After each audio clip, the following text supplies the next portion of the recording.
The Great Gatsby, Chapter 1, A New Life in the East.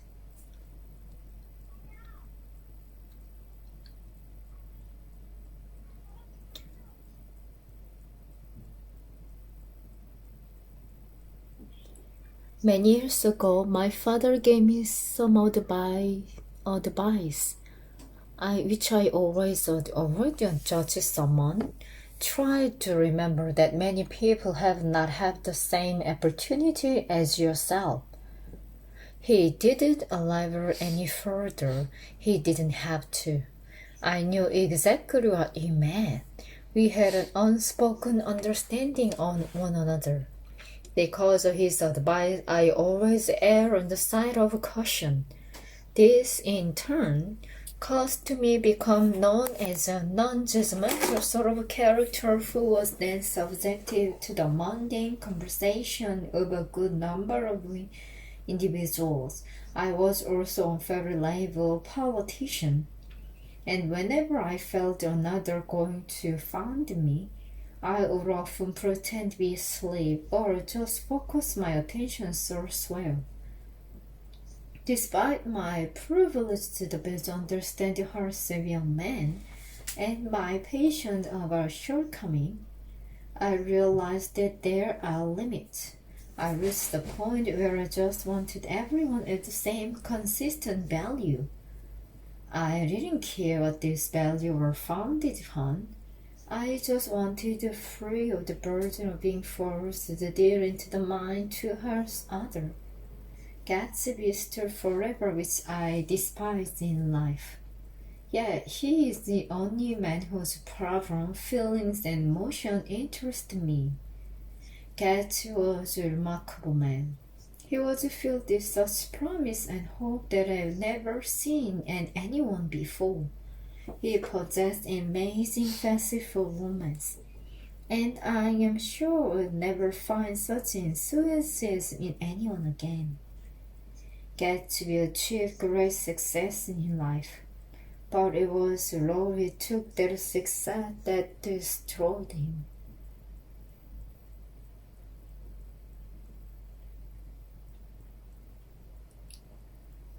I heard that my family descended from Dukes of Buccleuch, but it's my grandfather's brother who started my family's business. He started a wholesale hardware business in Midwestern City. It has been my family for 3 generations, and my father still runs it today. People often comment that I look like my great uncle, but I can only compare myself in single portrait of him in chance my father's office. After graduating from New Haven 1915, I found in great work. Despite the violence many experienced during the war, I enjoyed myself, and it made it very difficult for me to settle back into life in Middle West. Because of this feeling, I decided to head east. I thought to try my hand in the bond business. All the people I knew were doing the same thing. I thought that I too might try and prosper dealing in bond. My family talked it over. They were concerned and very cautious, but eventually they all agreed.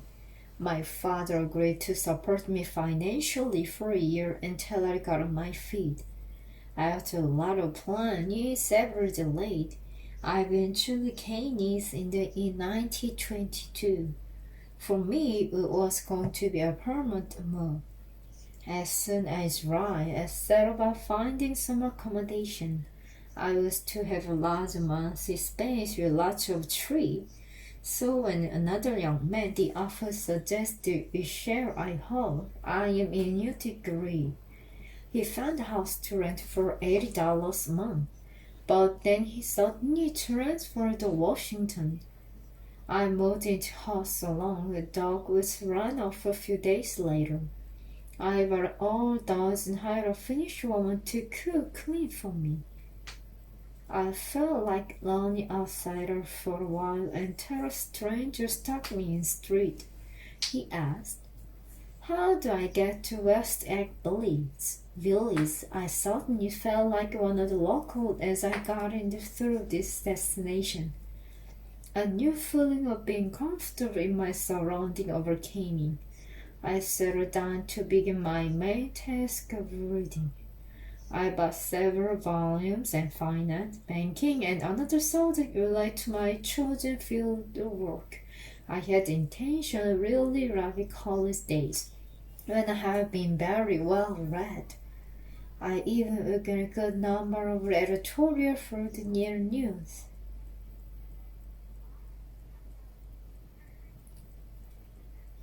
The neighborhood which I tried to find myself living was the most interesting community in North America. On a very narrow island just east of New York, there are two very interesting land formations.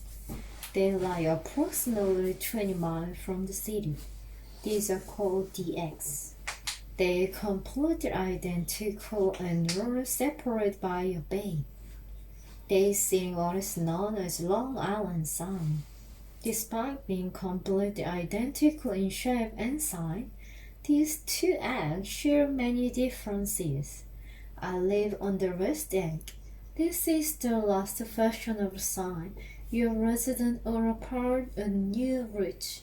These people have only recently become wealthy and as yet are still trying to develop identity in the upper class. My house is right in the egg. It is located between two very large houses. These houses usually rented in the summer in the area of $12,000 or $15,000 for the season. The house underlies a massive structure. It looks like the Hotel Ville Normandy. It was a very new house, and the idea was just to cover it. At the back, there's a marble swimming pool behind it for years to garden lawn. It was in this house that Gatsby resided. Of course, I didn't know at that point. Compared to his magnificent house, the world I was living in looked like a shambles. However, I was able to lower this point. I had a magnificent Long Island Sound. I could partner into my neighbor's backyard, and I was living surely in the millionaire. All this for the bargain price, only $80 a month.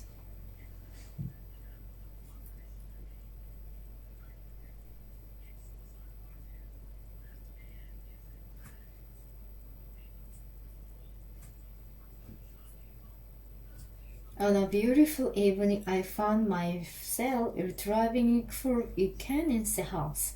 They live on the East Egg, across the bay. I could see the mansion which delighted sparkling in the water. It was quite a magnificent sight. Tom, you can live inside with Daisy, who is my second cousin. I didn't know them very well, although I have attended college with Tom. After I got back from the war, I spent a couple of days with them in Chicago. Tom was a very impressive man. Back in college in New Haven, Tom had been one of the most successful and powerful college football players. He excelled so greatly at the age of 21 that every achievement he made after that almost seemed like disappointment. He also came from extremely wealthy family, and he always lived very extravagant life.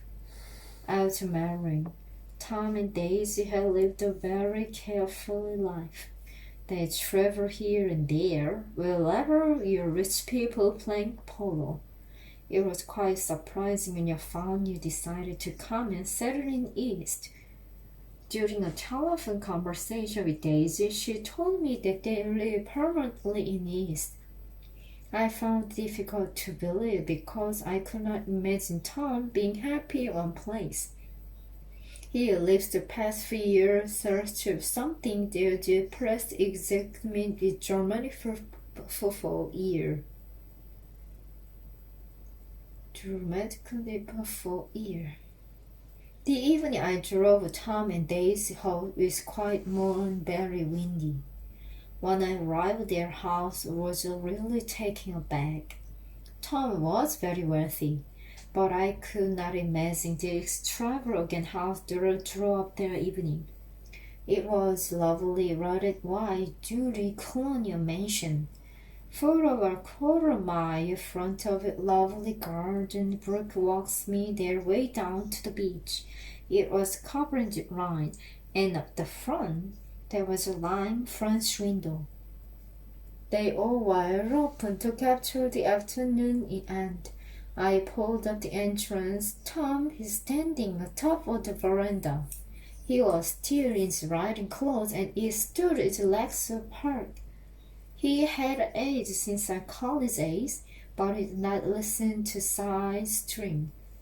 Under his riding clothes, I see his powerful muscles move. He was about 30 years of age. His red fair, his eyes still glowed the confident arrogant.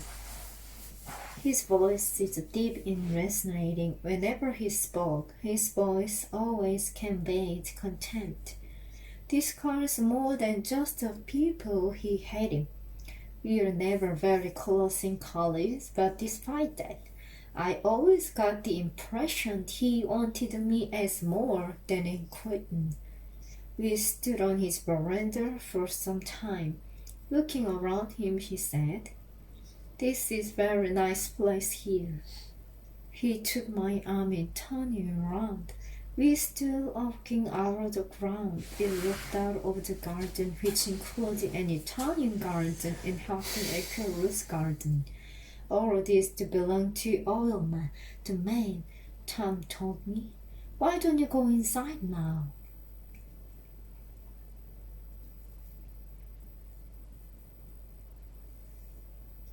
Tom took me through the front entrance and into a high hallway. This hallway led to a bright room lined French window. These windows were open. They were trimmed wide in contrast with the immaculate lawn which seemed to make it all the way to the windows. The wind is still quite strong, and some curtains were fluffing over the wind in the other end of the room. I looked around. The only thing the wind was not affecting a large coat. Two men were sitting at the end of it and squirrels were also fluffing around. They were dressed in white. They looked like a balloon, their muscles being tossed around by the wind. I stood there watching everything being blown around until the thundering sound of Tom closing the window. The truck whined for stopping minutes, and finally, everything in the room became calm.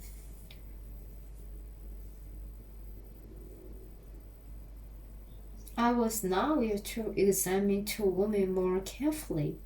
I had not met the long-lived two. She was completely stretched on her end of the couch. She was completely still, and with her chin propped up a little, gave no hint that she had seen me. I was taken aback by her attention, and I mumbled this apology disturbing her. Daisy was the other woman I could caught. She laughed a little and leaned forward. I laughed a little too and came further into the room. "I'm so real to see you," she explained. She came over to me and gave another little charming laugh. She took my hand, looked into my face, giving the figuring that there was no one else on earth she'd let her see. She whispered to me very quietly that the family name of the girl behind us was Baker. These were my non-feel whispering thing quietly. I even been told she did it because she wanted people to lean in towards her. I looked behind Daisy and I saw Miss Baker nod her head and grin on ever so lightly. Again, having felt her disturbed, mumbled the apology. I looked at Daisy again, and she started asking a question. She radiated that night, but she had sad loveliness about her. Her eyes sparkled, and she spoke in an excited way that man could never forget. Her voice sang and compelled the man to listen. In a spoken tone, her voice hinted an exciting thing that she had experienced, and suggested that more excitement was on the horizon.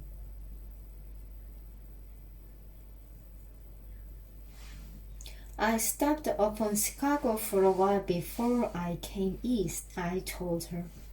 All of your friends and family asked me to send a love to you. Do they miss me? She cried.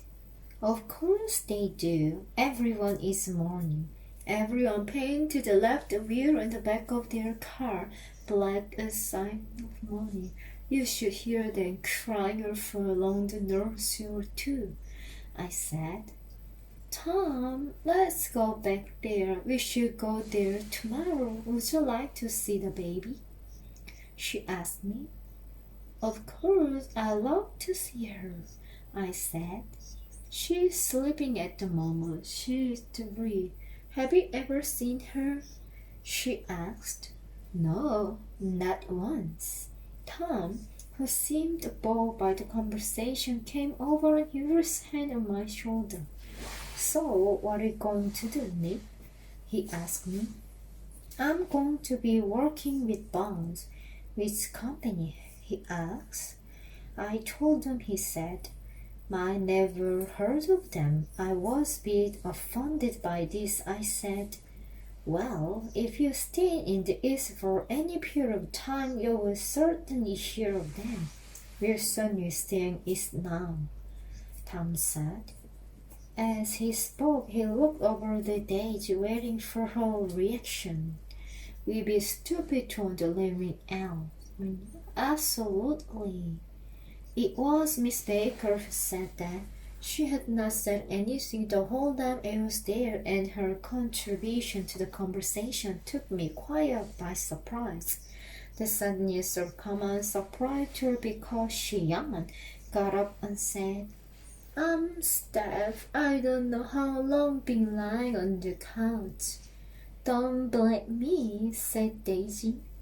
I've been trying to get you out so we could go to New York all afternoon. Just then, servant came out with a tray of full cocktail. No, thank you, said Miss Baker. I'm in training. Tom was surprised by this. You are? I can't believe that you ever get anything done. He took a drink and emptied it with for only my fill of water. I looked at Miss Baker and wondered what it was that she needed to get done. She was a very attractive girl. She was very decent, with very good posture. She tended to her shoulders back. She had gray eyes and she looked at me curiously. I suddenly realized that I had seen her before. I understand you live in West Egg, she said. There was undertone of disapproval in her voice. I know one person there. I haven't met anyone there yet, I said. You must know Gatsby, she said. Daisy interrupted at that point. Gatsby? What Gatsby? She demanded. Dinner was now before I got the chance to say he was my neighbor. Tom took my arm, pushed me through, and dinner was being served. The two walked ahead of us and we went around the veranda.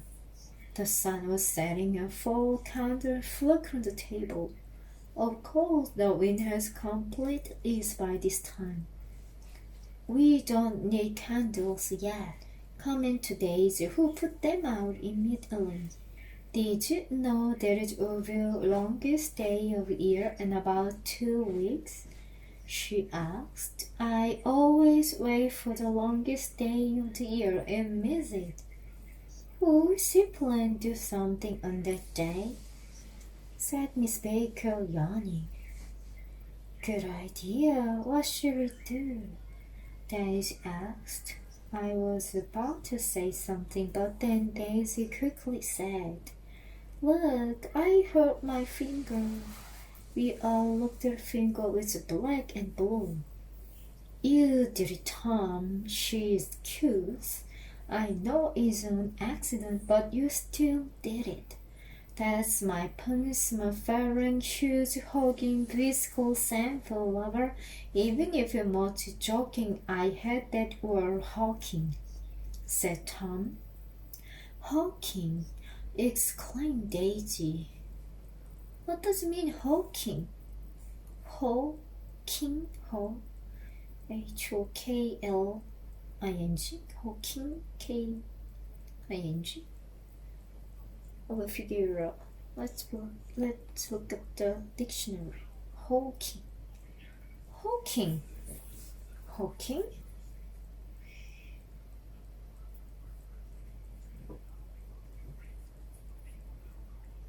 The Great Gatsby.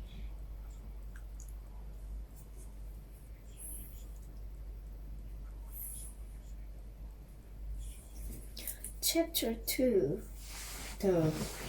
Chapter 2, Rumor of the Mysteries.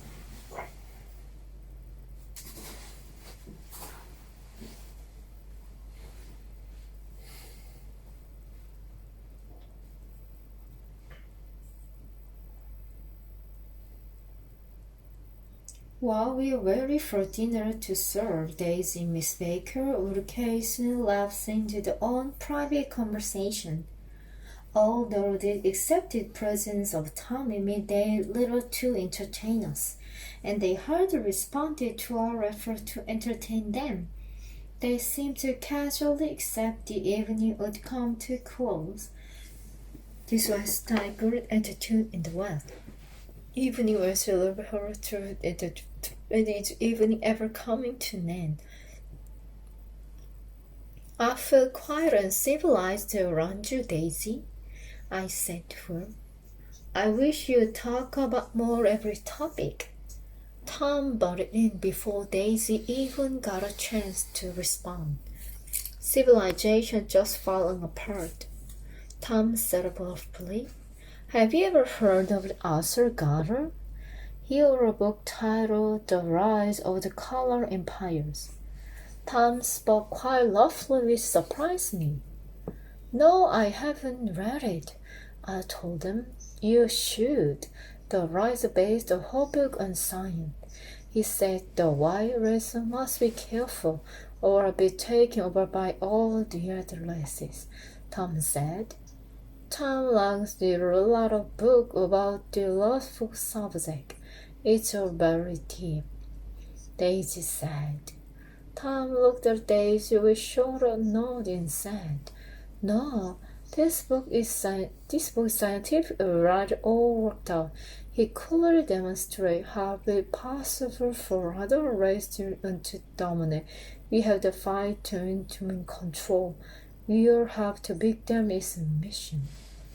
Daisy whispered to me and Weeks at the same time. Tom continued to talk. We all have no background. You don't need, are you? Miss Baker doesn't, so Daisy. It is Western civilization, true scientists are. It all works together to make civilization. I looked at Tom and thought that he looked a bit pathetic. He was trying so hard to oppress former complacency. I was in the middle of my thought when the telephone rang. The butler went inside to answer. Daisy took the opportunity to whisper something to me. I want to tell you a secret. It's about the butler's nun. Do you want to hear about it? She asked. It's the very reason why I came to visit, I said. You used to be silver polisher from wealthy New York people.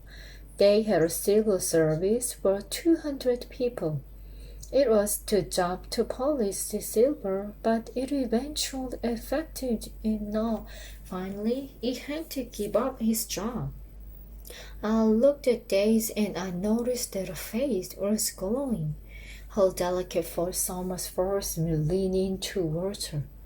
The butler reappeared, whispered something in Tom's ear. The expression on Tom's face changed. He frowned and got up without saying a word. Days almost seemed to become animated by Tom's virtual table. She leaned close to me and said, "Nick, it's wonderful to have you at my table. You almost resemble Ro. Doesn't he almost look like Ro?" she asked Miss Baker.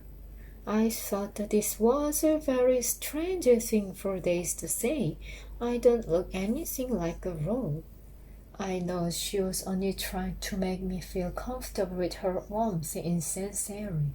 A few moments later, she placed a napkin on the table, excused herself, went inside. Miss Baker and I briefly looked at each other.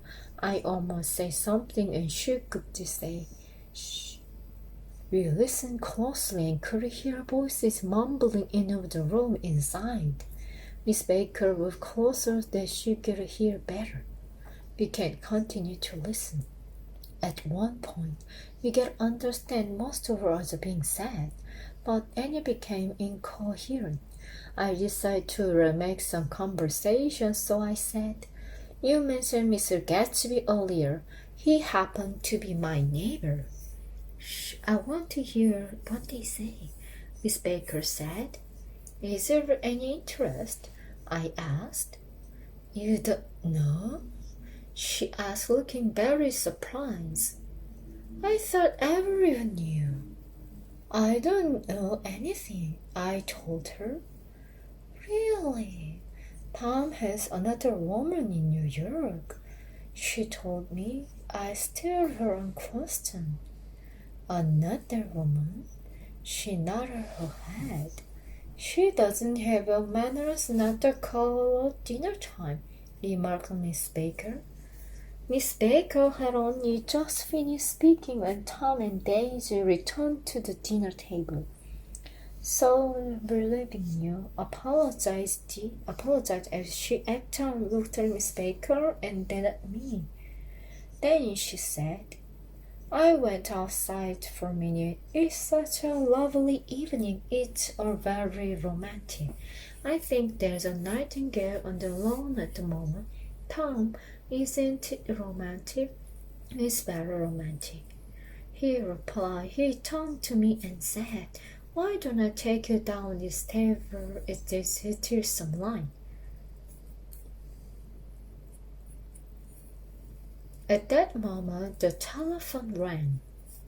Daisy shook her head at Tom and Dora thought our stable was forgotten. It was a very uncomfortable moment. I remembered that the candle had been lit again and I looked at everyone to avoid looking at Tom and Daisy.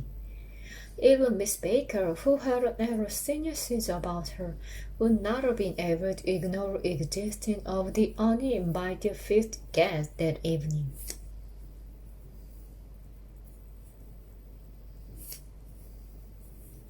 Dinner finally came to an end, and Tom and Miss Baker walked slowly back into the house.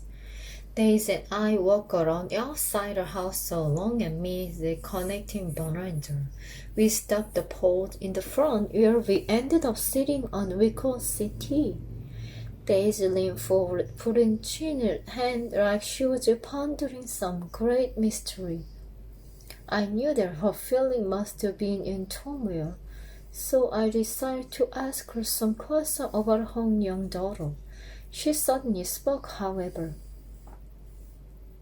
"We are cousins when you don't even know each other very well. Why didn't you come to my wedding tomorrow?" she asked. "I was too rusty because of the war," I said. "I suppose I've been having a terrible time. I've become very skeptical about absolutely everything," she told me. I could certainly understand what I should have felt that way. I worried for her to continue to speak, but she didn't.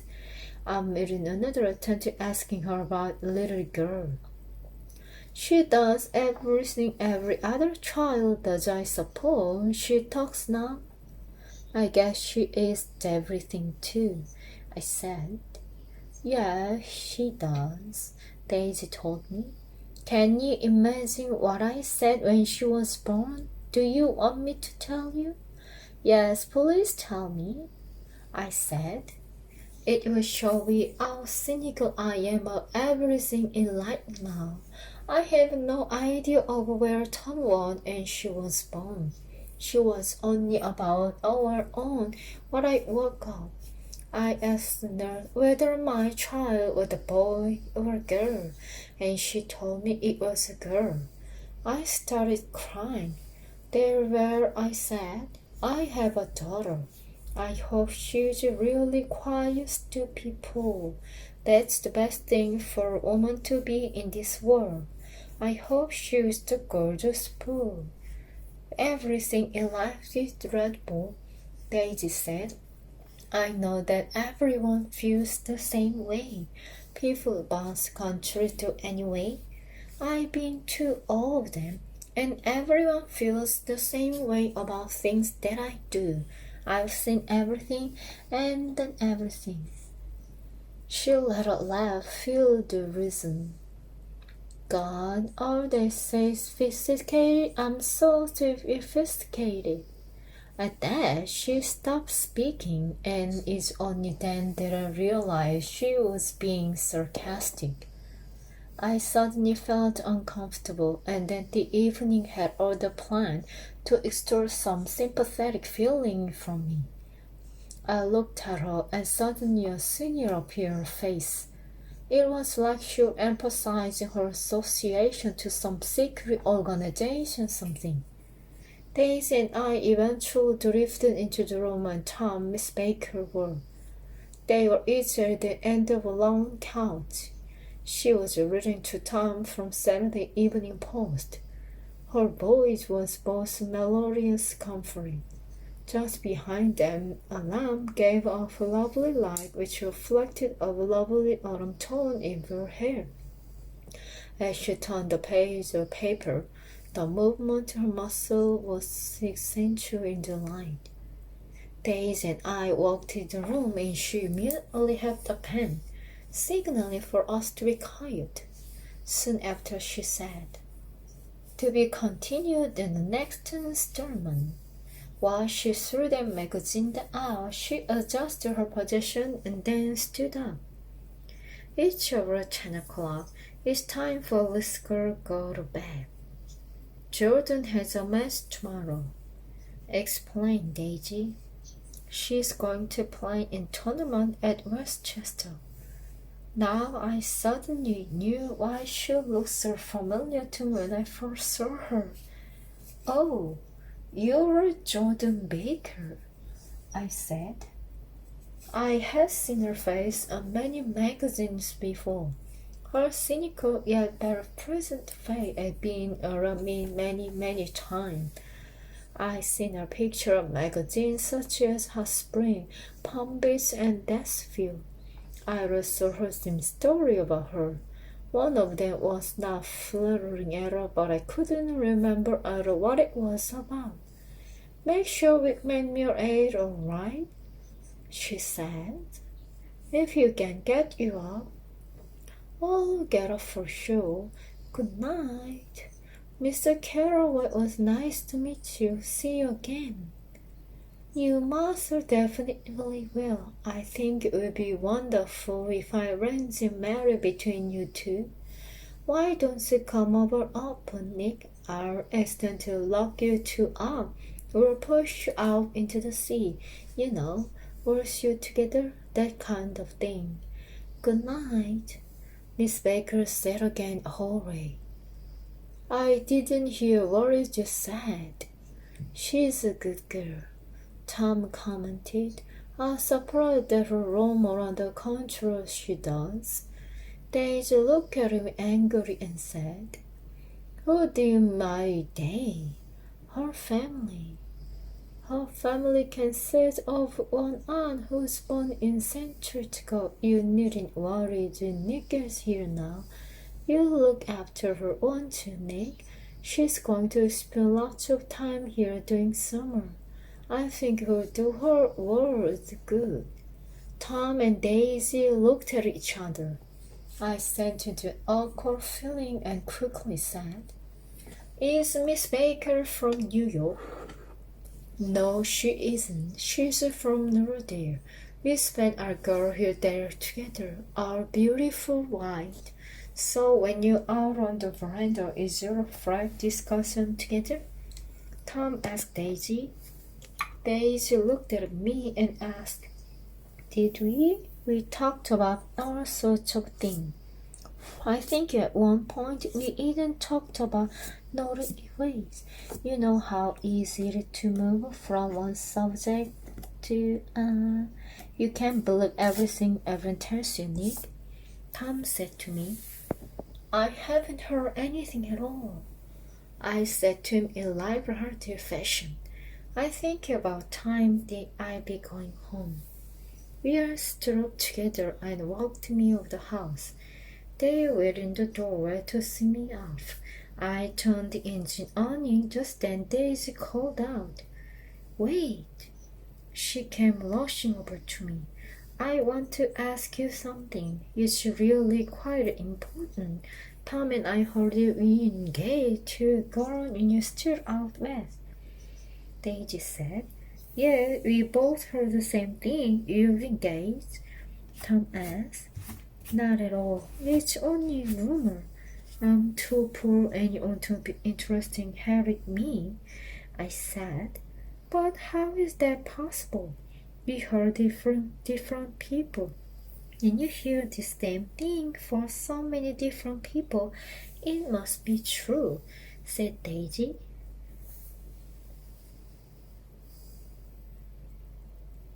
I knew exactly what they were talking about. The truth was that I was never even close to being engaged. But it is amazing I quickly got ship spread. That was my main reason that I decided to move east. It was a situation that I felt torn about. I didn't want to stop spending time with a girlfriend because of rumor, but I also didn't want to ruin into getting married. I almost felt that Tom and Daisy's interest made them seem almost too much less rich. I even felt moved by their concerned interest in me. Despite that, I felt some scorn for them. I knew the right thing to do would be their daughter and leave Tom. She obviously had no plan at all to do that, and the fact that Tom had a woman in New York did not come at all as a surprise. In fact, I was far more surprised in Tom's interesting book. It almost seemed like he was trying to fill some voids in life.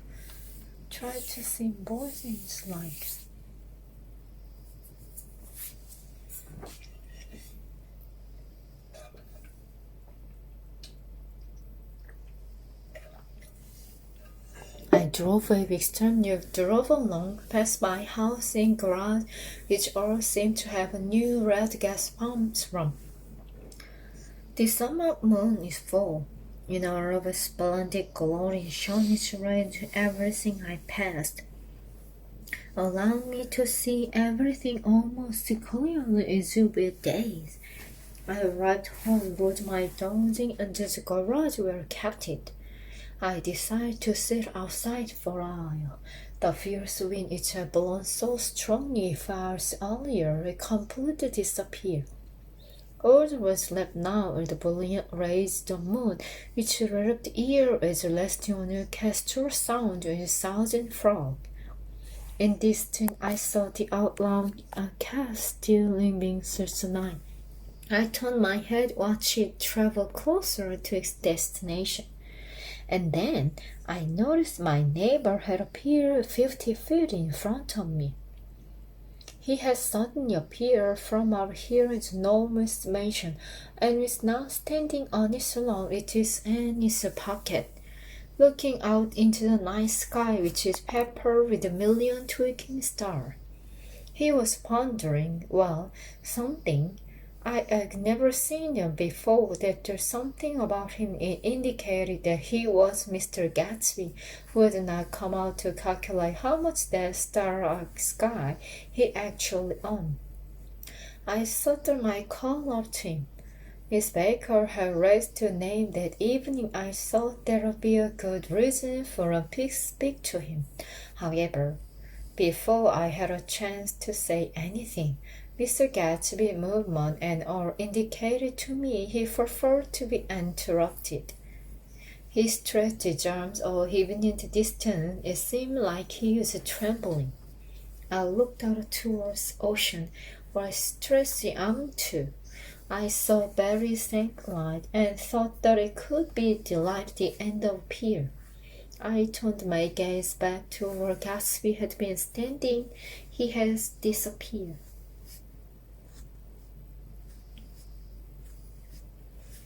He has disappeared.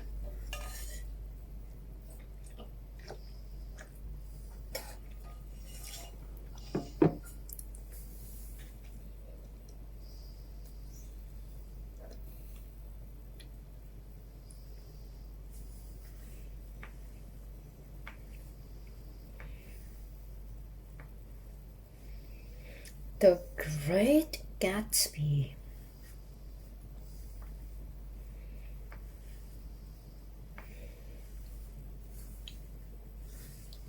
Chapter 3. A New York Apartment.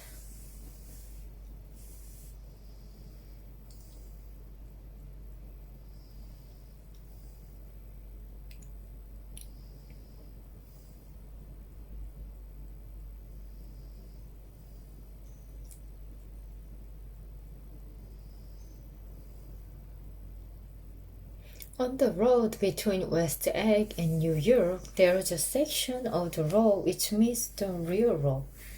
The railroad and the motorway run side by side for about a quarter mile. This section is in the valley in this very volcanic miserable area. The smoke is poured on the train. The pasture gets trapped in the valley and left ashen gray all through the valley. Everything is gray. The house is gray, trees, car, people, and nouns all gray. This valley also has disgusting gray river which laundry. Barges pass along its river causing many trains to stop in the way. The travelers live to let the barges pass. Because of this, many travelers for this fear out impressed surrounding outside. Sometimes this pause and journeys can last a long 30 minutes. It was because this at first a chance to meet Tom Buchanan mysteries. Everywhere went one, everyone's resolute in the fact he had one. He was quite well known, flaunted. Those associated with him always offended with the tone of the public with her, usually in popular cafes or restaurants. He would then leave her at the table and walk around shouting and laughing all those he knew. I have to admit we're really curious to find out what she looked like, although I had no desire to actually meet her. However, I had no choice in the matter. I didn't meet her. When I was on the train which traveled through the oppressive scenery one day, Tom. We are going to New York together, we started a ship on the way. He jumped out of seat, took me by the arm, and said, I really want to be my girl. He didn't seem to have a sense of shame. He was cheating on my cousin. He also got himself pretty drunk at lunchtime, which was cold and sensitive. He was so intent on having met his girl, they almost seemed to become violent. I found it extremely arrogant of him. He thought there was nothing else I preferred to on a Sunday afternoon.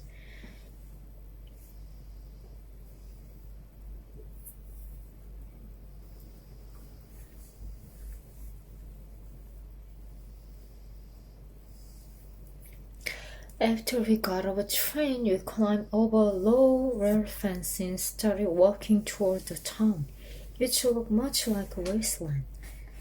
The first building came into sight was a small block of yellow brick shop. One of the shops was a sign at the front saying for rent. Another was a restaurant, and the third was a garage. It had a sign at the front which said, "Repairs, George B. Wilson Cars Button Soul."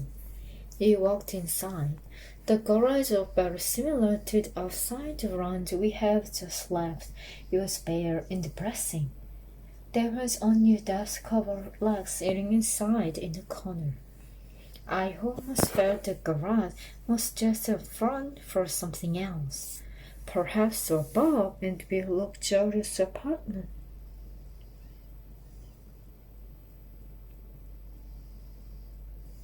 The owner of the garage snuck up here. He came on wiping dirty hands and a crumb. He was a blond, fair-skinned man who looked like he lacked any sense of fear. A sparkly hope flashed into his eyes when he saw sanding his garage. "Wilson or Spore, how are ya?" Great Tom, slapping on the shoulder in a friendly manner. "How's business?" "It's not too bad," he replied in not convincing tone. "When am I going to become owner of that car?" "My man's working on this for a minute. She'll be next week." Tom said, "That man of yours sure walks slow." "Come on to Wilson." "No, he doesn't," snapped Tom. "And we can't wait. I'm sure I'll be able to sell her elsewhere."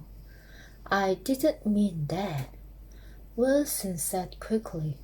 Tom wasn't listening to, however, she looking around the garage impatiently. A few moments later, he heard sounds of footsteps and the woman quickly entered. She was quite a solid, proper woman in Surrey, but she carried her size in her attractive manner. She was wearing a dark blue crayfish dress, and the fancy barbets were actually very plain without any hint of beauty. Despite this, there was something bigger about her which was extremely attractive. She smiled and walked towards it, completely ignoring her husband, as though he did not even exist. She went to Tom, shook his hand, looked at him directly in the eyes with her lips. Then she turned to her husband and very lovely said, "Bring some chair, they can sit down." "Of course," said Wilson, who quickly went off into his chair. He disappeared and blended into action, colorless surrounding. His wife moved close to Tom, who said, "I want to see you get on the next train." She agreed. "Let's meet on the rail level next to the newsstand." She moved away as Wilson came back in Wilson's chair. We left immediately and went up to meet Wilson's wife. "We will fall down the road." "This is a shocking place, isn't it?" said Tom. "It's the worst ever," I agreed. "She needs to get away from this place," Tom said. "What does her think about it?" I asked. "He thinks he goes to see her sister in New York," Tom told me. "That man's so dumb. He has no idea about anything." Eventually she came. We all set up to New York, although Mrs. Wilson sat in another car here on the train. At least Tom was careful to be scurried and East Egger might be around. Before she had left, Mrs. Wilson had changed her dress. She was now in a brown dress that accentuated her own new hands. We got up as the train made up the newsstand where she bought a copy of Tom Tattle and the moving picture magazine. We also stopped at the drugstore in the station to buy cream and a bottle of perfume. We left the train station and went to catch a taxi. She purposely let 4 cabs drive past before she chose 11 color, which we climbed into. We drove along New York sunshine, but it wasn't long before she tapped on the glass and said, "I want one of those stuff. I want to have it in my apartment. It's nice to have around."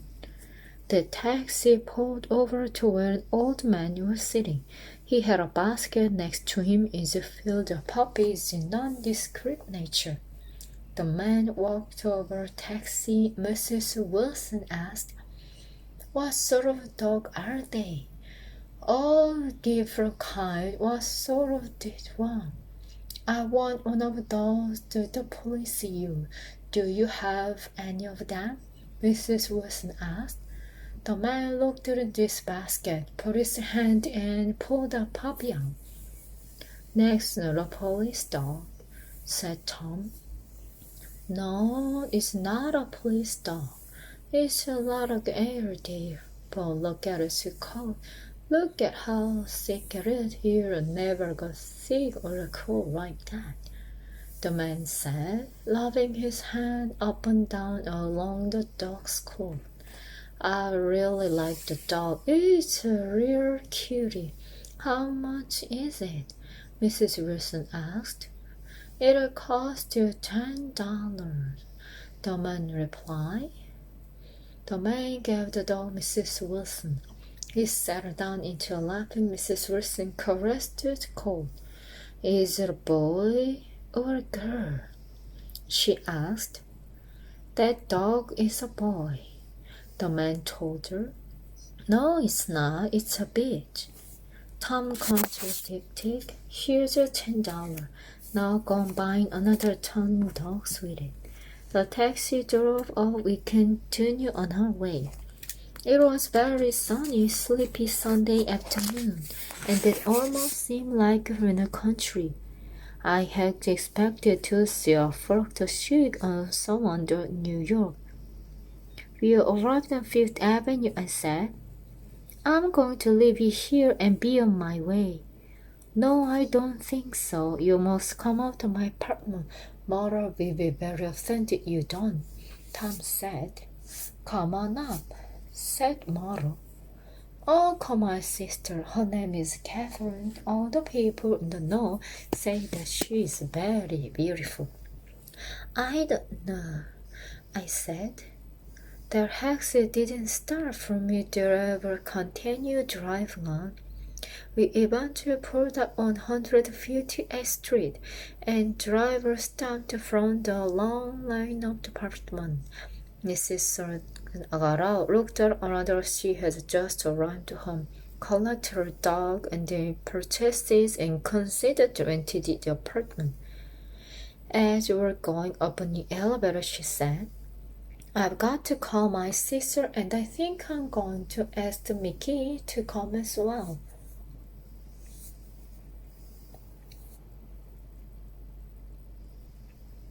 We went right up to the top floor. The apartment made up of a small round room, small dining room, and small bedroom, bathroom. The round room was congested by tapes furniture, which looked entirely replaced in the small room. The only picture on the wall was a picture of oversized hand. There was a table in the middle of the room, several old copies torn, tattered lying on it. There was also a copy Simon called Peter there too. The first thing Mrs. Wilson did was attend to the boy. She asked an elevator boy to get a box of straw and milk for it. He went out very reluctantly. He came back with the box, milk, and he also picked up some dry dog food. While all of this happening, Tom went and got a large bottle of whiskey we covered somewhere. There have only been 2 times when I got drunk in my life, and that afternoon was one of them. Most of the events that afternoon distant haze in my memory. I still remember Mrs. Wilson sitting on Tom's lap. She spoke to several people on the telephone. At one point, I rented a cigarette for them at the corner drugstore. When I came back from Iran, they had vanished. In my newfound solitude, I sat down on one of a chair in lunchroom and tried with a copy of Signed Carl Peter. With the effects of alcohol stirring everything, the book didn't make any sense to me at all. Tom and Mother eventually, with surfing time, agreed guest Mother him had invited. After being lubricated with alcohol, Mrs. Wilson and I started calling each other by the first name. Mother's sister, Catherine White. She looked about so rich, slender, as had very fair, powdery complexion. She walked to the apartment, looked around in such an attitude that thought she might own it. I asked her if she just left me. Not at all, she said. I live with a girlfriend in a hotel. The McKees also arrived there at the same time as Catherine. Mr. McKee was a very fair man with a feminine intimacy. He had about obviously just shaved before coming because he still had a small amount of shaving creams in his name. He greeted everyone in the room very respectfully, told me in the artistic world. I later found out he was a photographer. His wife was rather an annoying woman. She had a loud, piercing voice and was a mixture of being handsome, horrible. Did you know that my husband forged me 127 times? She said to me very arrogantly. Mrs. Wilson now had changed the dress once more. She had changed into a cream chiffon dress which lusted more the room. It almost seemed like personality changed the clothing that wore. When I first saw her in a blue dress, she had an air of vitality about her. Now in cream chiffon dress, she had a gray scarf and important. The way she moved about the room, and spoke almost demanded everyone pay attention to her. Catherine, you have to be careful all the time, she advised her sister. All people think about money. They will cheat you out of as much as they can. I had a woman come here to look at my big dear wig, and it came time to pay her. You'd start to surgery and beer something.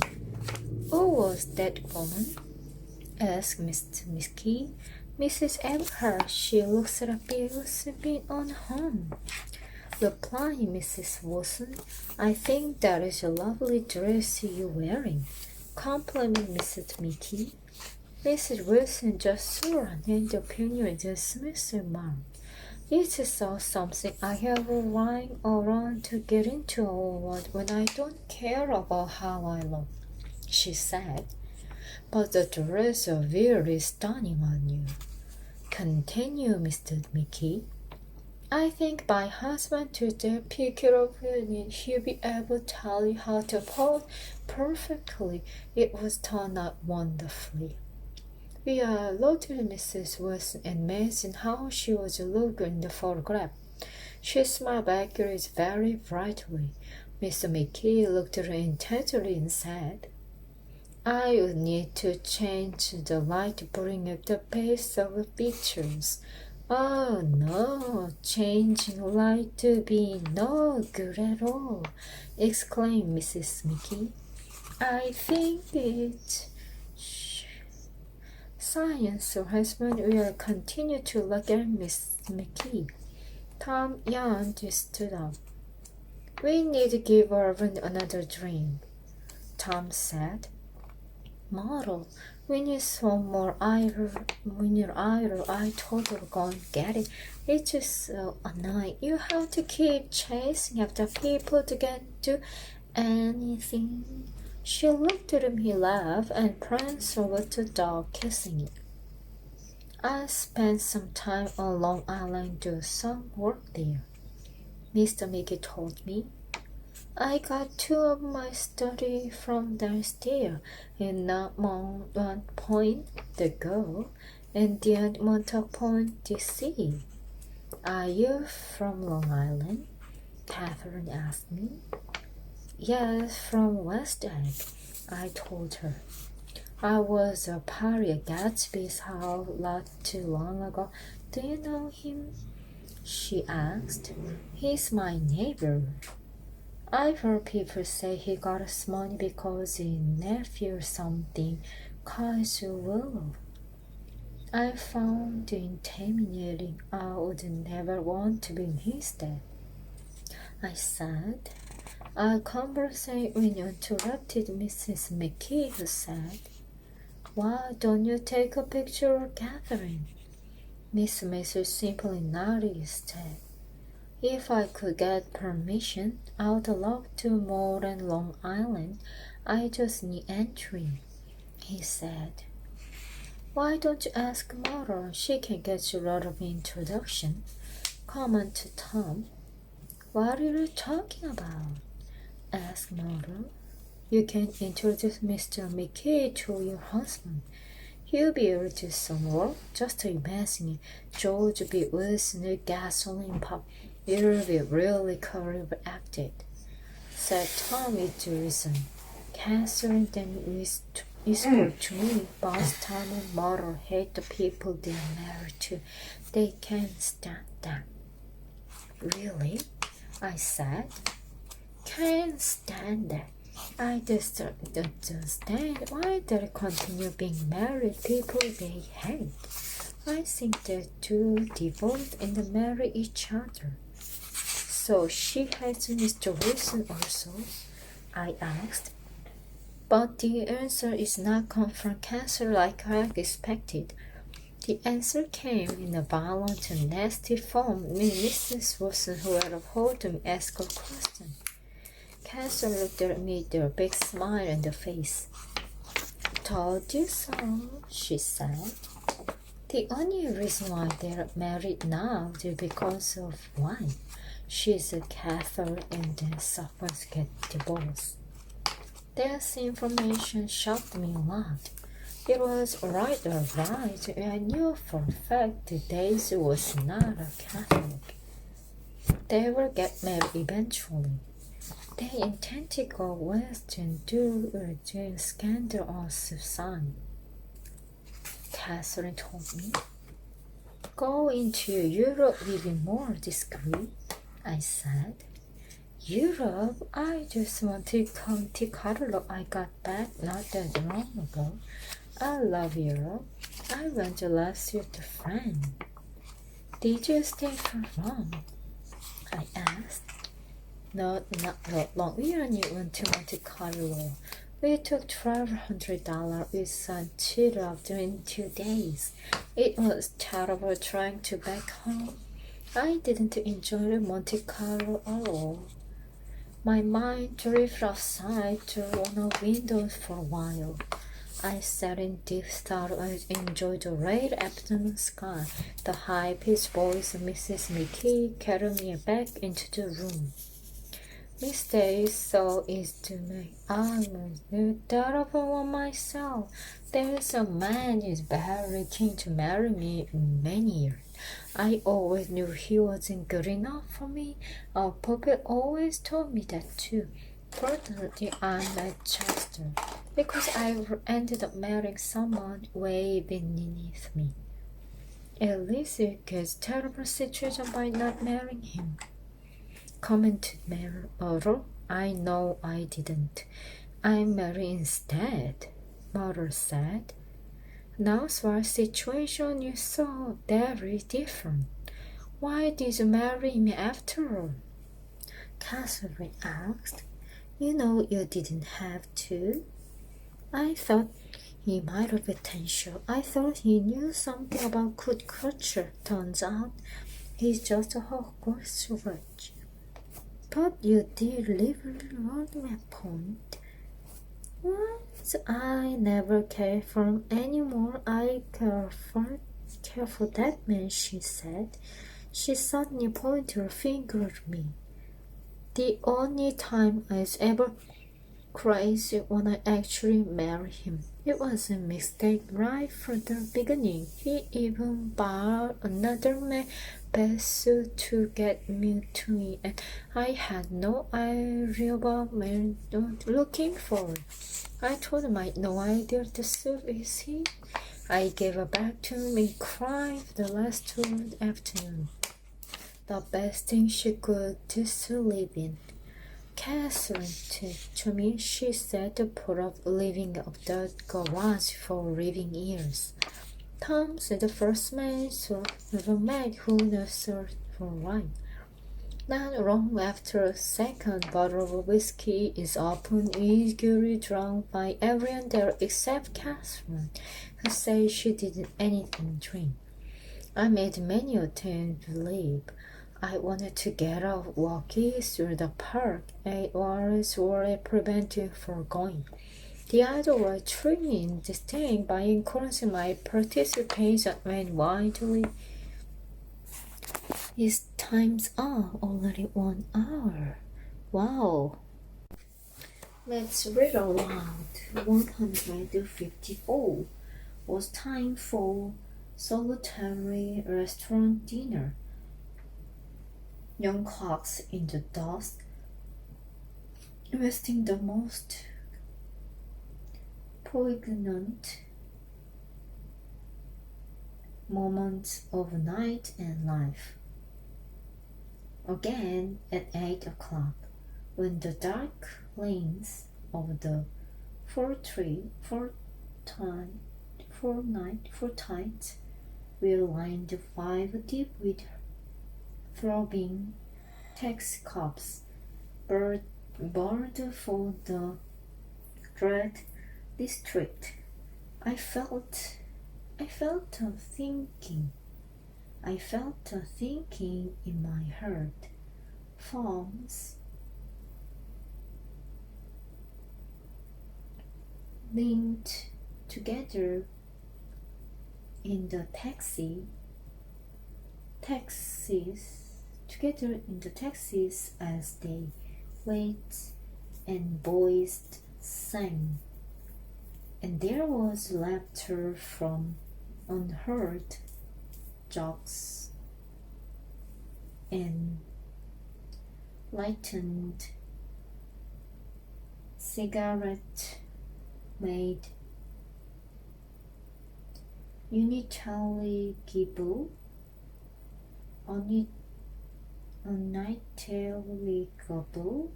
circle inside. Imagining that I too was hurrying toward gaiety and sharing their intimate excitement. I wished them well.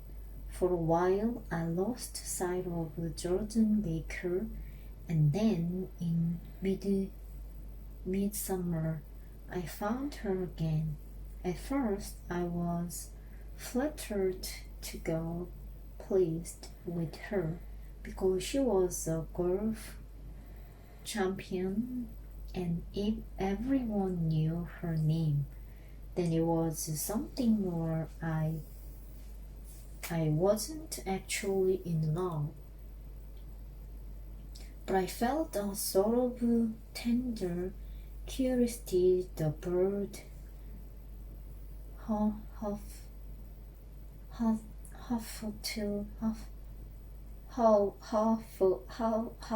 Huffty face that she turned to the world concealed something. Most affectations conceal something eventually, even though they don't in the beginning. And one day I found what it was when we were on the house party together up in Warwick.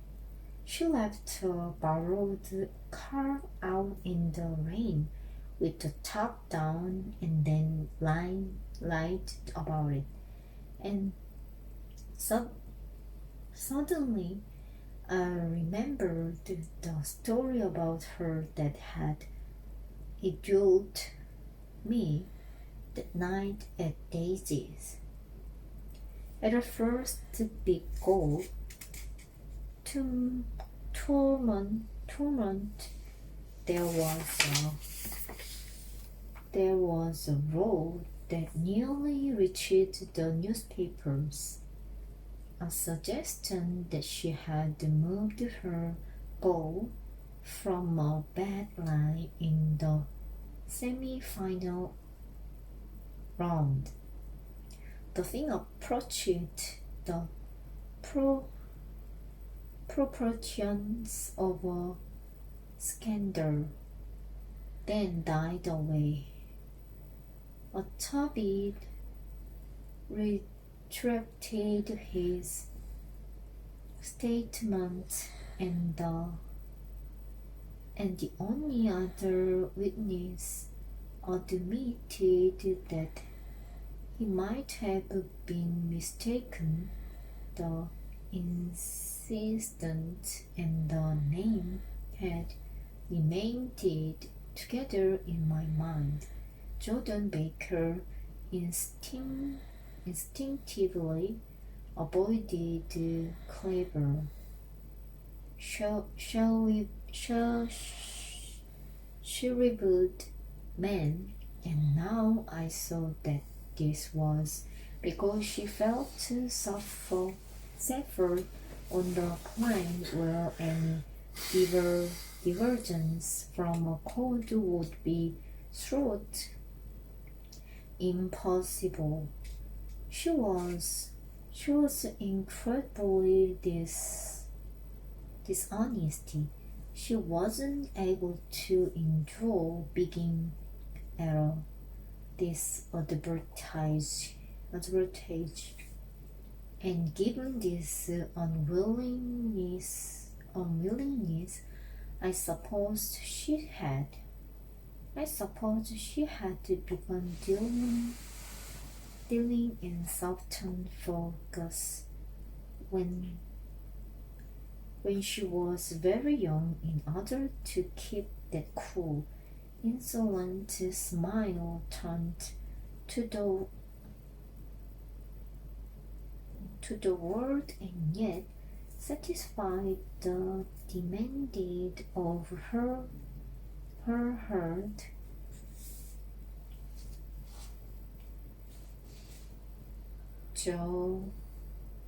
Jolty body.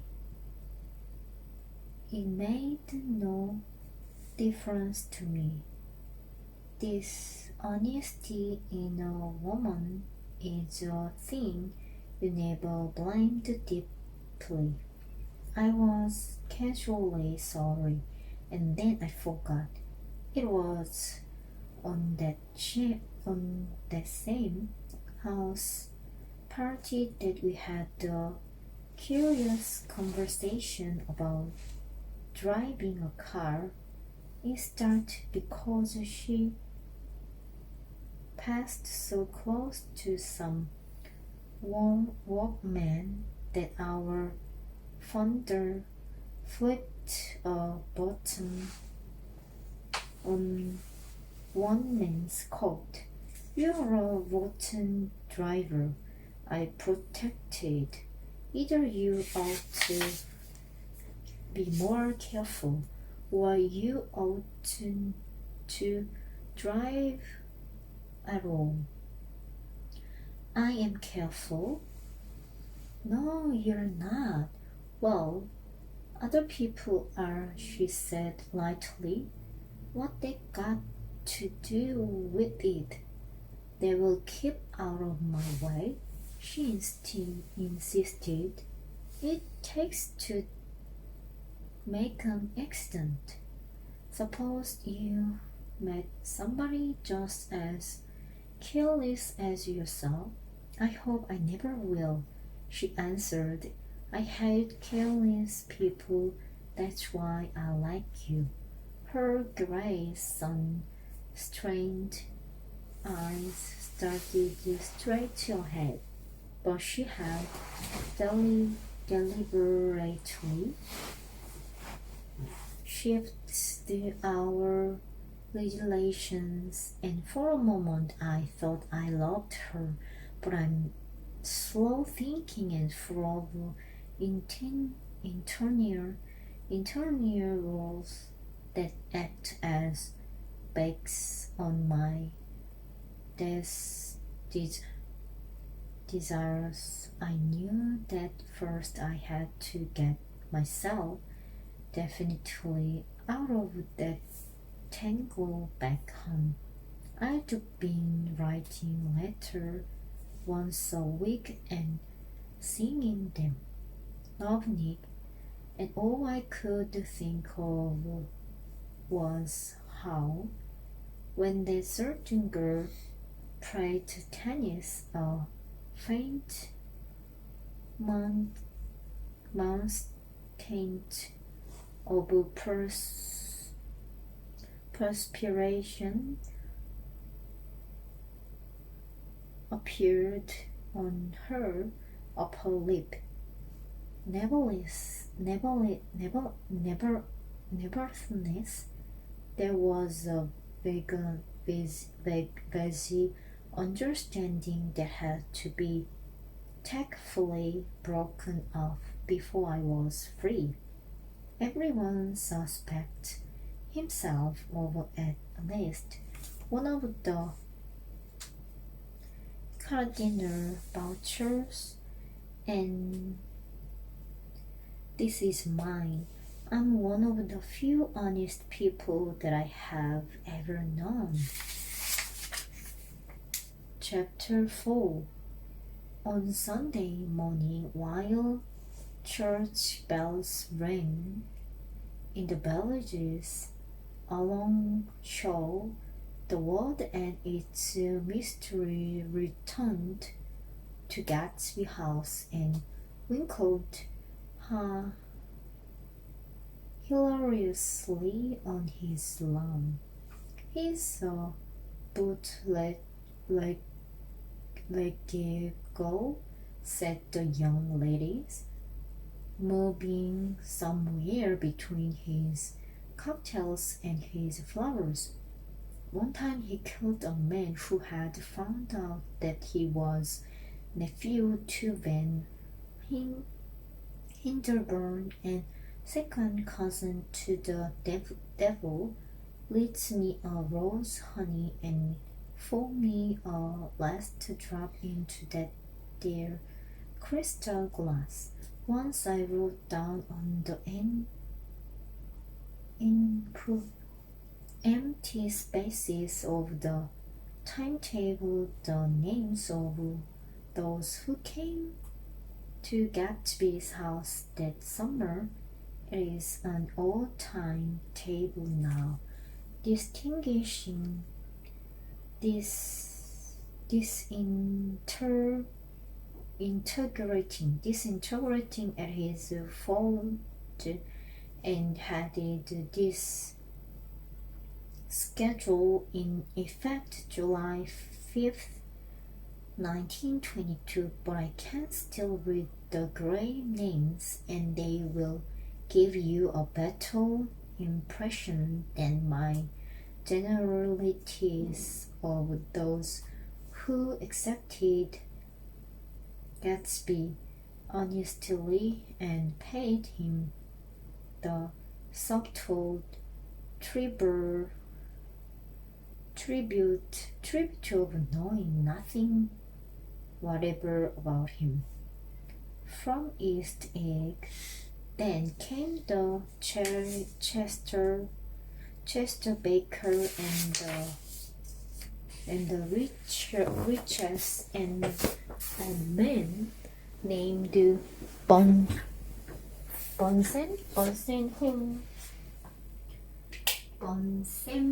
who I knew at Yale, and Dr.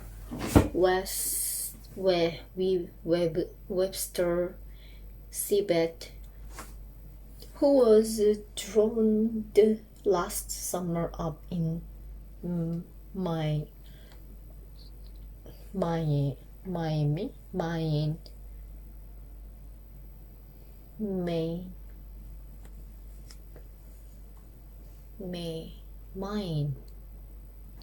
and the hornbeams and the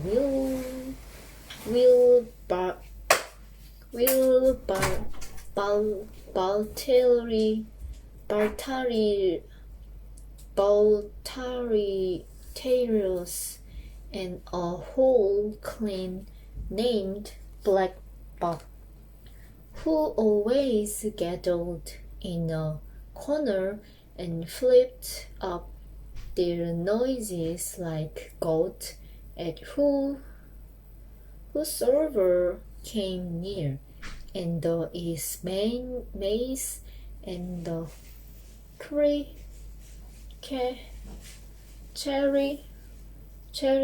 ties, or rather Hubbard, or Bunch, and Mr.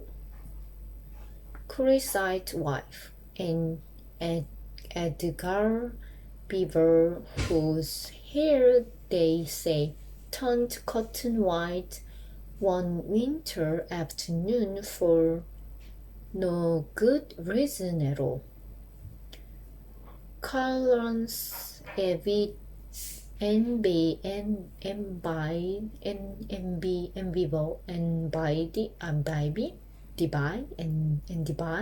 Bibe was from East Egg.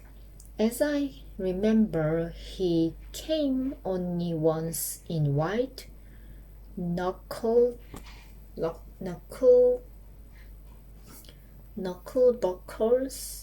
and had a fight with a bum named E.T. in the garden. From farther out on the island came the Cladlis and the O.R.P.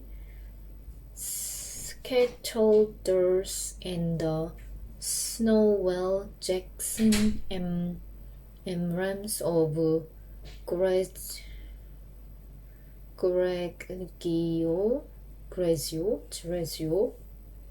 and the fish guard and the replay snails. Snail was there 3 days before he went to the penitentiary, so drunk out on the gravel drive that Mrs. Yusil's sweet automobile ran over his right hand. The Dansites came to an S.B. Whitebait, who was well over 60, and Rice, Flink, and the Homer has, and Beluga, the tobacco importer, and Beluga's girls. From West Egg came the Pauls and the Mullery, and Cecil Lowbuck, and Cecil Chen, and Gulick, the state senator, and Newton Orchard to control flame par excellence, and it traveled and cleared Cohen and done as Switchell the son, and Macaulay all connected with the movies in one way or another, and the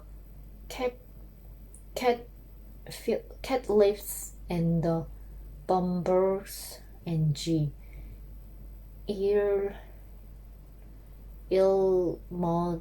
Mordaunt, brother to that Mordaunt who afterward strangled his wife. The Fontana, the promoter, came there, and he like Rowe and James B. Rodgott, Ferret, and D. Jones, and Elanist Lilly. they can gamble, and when father wandered into the garden, it meant he was declined out, and associated transaction would have to flaunt thus profitably next day. A man named Ringer was there, was so after and so long that he became known as the Botherer. I doubt if the had any other home. I'm keep thinking this one. Do I need to keep reading because it's too hard? How can I? Oh, I didn't know even one word. Too much complex. I'm worried about I'm getting lose interest. A man named Philipus Springer was there so oft and so long that he became known as the Birder.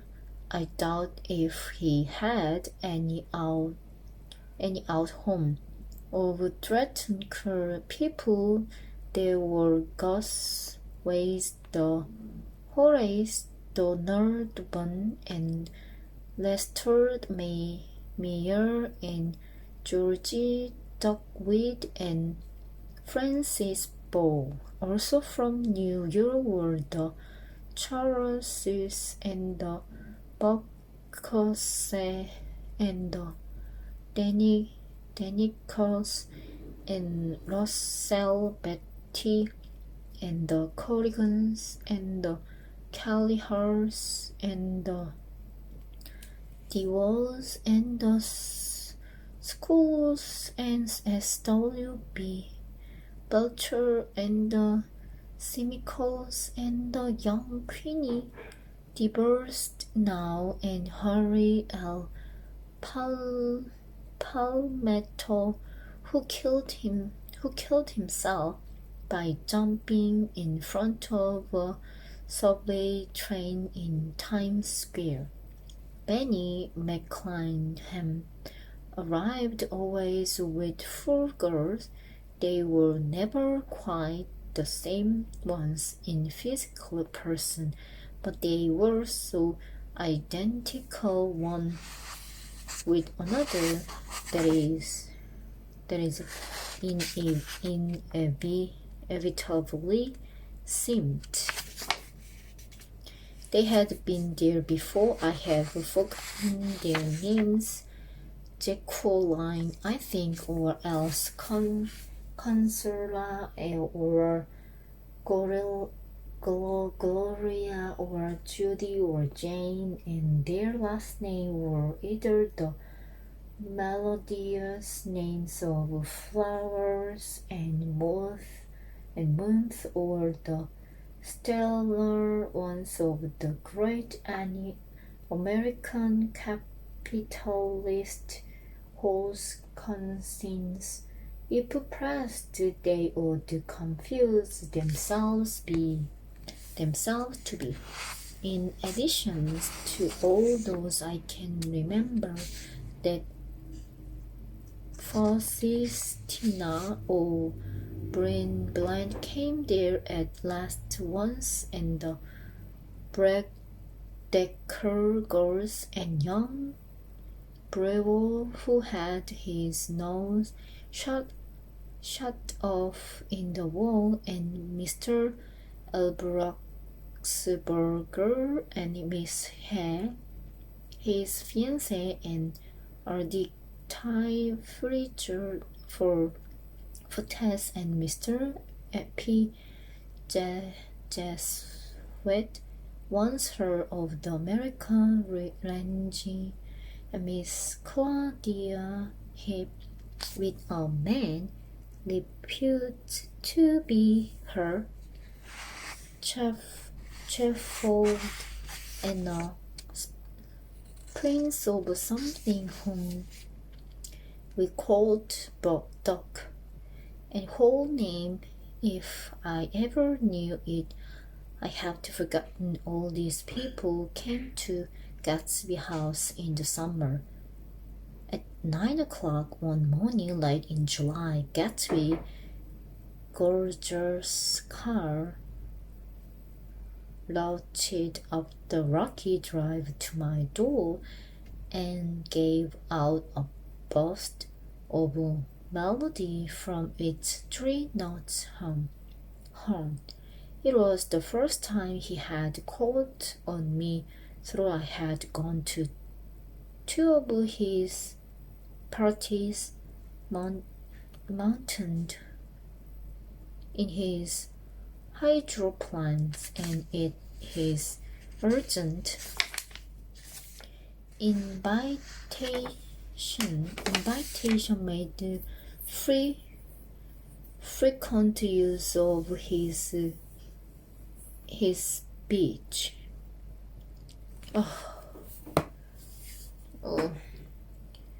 I read 168, just only start page, but let me take a break. Thank you.